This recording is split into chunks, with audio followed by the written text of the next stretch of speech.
धनतेरस के बाद नरक चतुर्दशी मनाई जाती है।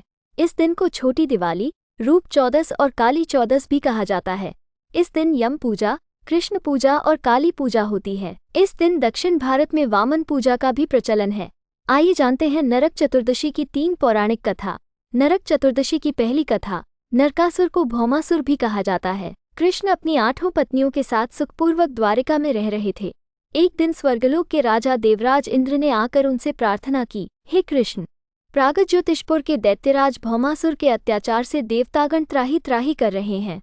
क्रूर भौमासुर ने वरुण का छत्र, अदिति के कुंडल और देवताओं की मणि छीन ली है और वो त्रिलोक विजयी हो गया है। इंद्र ने कहा, भौमासुर ने पृथ्वी के कई राजाओं और आमजनों की अति सुंदर कन्याओं का हरण कर उन्हें अपने यहाँ बंदीगृह में डाल रखा है। कृपया आप हमें बचाइए प्रभु।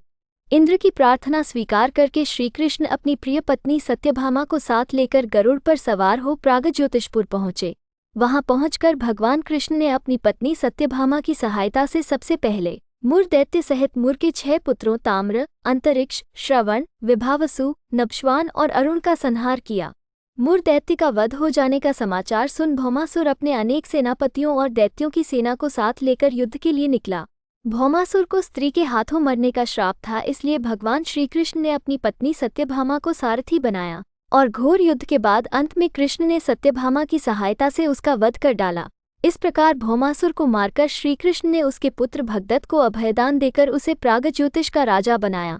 भगदत्त कौरवों की ओर से महाभारत युद्ध में लड़ता है। जिस दिन श्रीकृष्ण ने भौमासुर का वध किया था उस दिन कार्तिक माह का चतुर्दशी थी, इसलिए उसे नरक चतुर्दशी भी कहा जाता है। इस दिन श्रीकृष्ण ने भौमासुर अर्थात नरकासुर का वध किया था और उसकी कैद से लगभग 16,000 महिलाओं को मुक्त कराया था। इसी खुशी के कारण दीप जलाकर उत्सव मनाया जाता है। नरक चतुर्दशी की दूसरी कथा। इस दिन दक्षिण भारत में वामन पूजा का भी प्रचलन है। कहते हैं कि इस दिन राजा बलि को भगवान विष्णु ने वामन अवतार में हर साल उनके यहाँ पहुँचने का आशीर्वाद दिया था।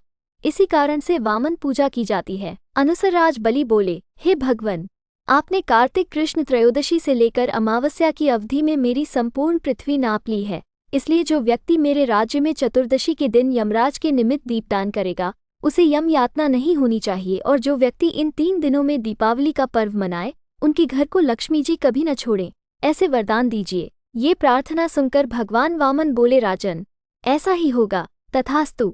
भगवान वामन द्वारा राजा बलि को दिए इस वरदान के बाद से ही नरक चतुर्दशी के दिन यमराज के निमित्त व्रत, पूजन और दीपदान का प्रचलन आरंभ हुआ। नरक चतुर्दशी की तीसरी कथा। तीसरी कथा ये है कि एक बार रंती देव नामक एक धर्मात्मा राजा थे। उन्होंने अनजाने में भी कोई पाप नहीं किया था। फिर भी जब मृत्यु का समय आया तो यमदूत उन्हें नरक ले जाने के लिए आ धमके। राजा ने कहा कि आप मुझ पर कृपा करें और बताएं कि मेरे किस अपराध के कारण मुझे नरक जाना पड़ रहा है। ये सुनकर यमदूत ने कहा कि हे राजन, एक बार आपके द्वार से एक ब्राह्मण भूखा लौट गया था, यह उसी पाप कर्म का फल है। ये सुनकर राजा ने यमदूत से 1 वर्ष का समय मांगा। तब यमदूतों ने राजा को 1 वर्ष की मोहलत दे दी। राजा अपनी चिंता लेकर ऋषियों के पास पहुंचे और उन्हें अपनी सारी कहानी सुनाकर उनसे इस पाप से मुक्ति का उपाय पूछा। तब ऋषि ने उन्हें बताया कि कार्तिक मास की कृष्ण पक्ष की चतुर्दशी का व्रत करें और ब्राह्मणों को भोजन करवाकर उनके प्रति हुए अपने अपराधों के लिए क्षमा याचना करें।